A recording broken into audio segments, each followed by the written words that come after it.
The Curse of King Tutankhamun's Tomb. On November 26, 1922, Howard Carter peered through a small hole into King Tutankhamun's burial chamber and whispered his famous words when asked what he could see: "Wonderful things."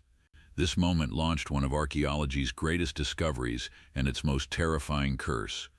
Lord Carnarvon, the expedition's wealthy financier, died just 5 months after the tomb's opening.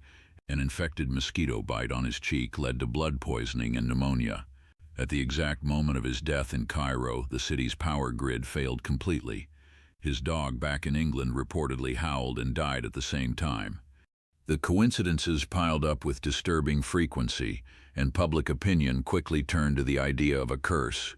Carter's personal secretary died suddenly from apparent heart failure.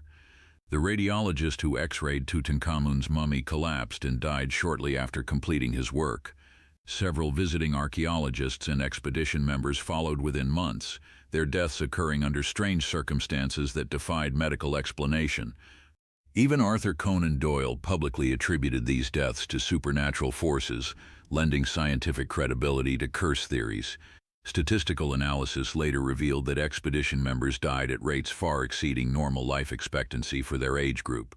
The analysis raised questions but could not prove supernatural causation, leaving the mystery unsolved.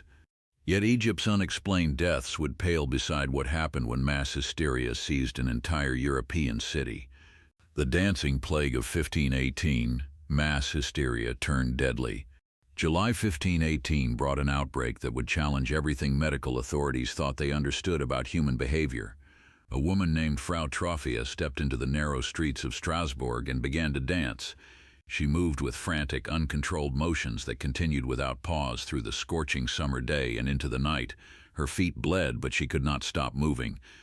Within days, dozens of citizens joined her compulsive dancing. The affliction spread like wildfire through the city's population. Soon hundreds of people danced in the streets with wild, jerking movements that continued day and night without rest. Their faces showed terror and exhaustion, but their bodies would not obey their minds. The city authorities made a catastrophic decision. They hired musicians and constructed wooden stages, believing the dancers needed to exhaust themselves completely to break free from their condition. This only intensified the frenzy.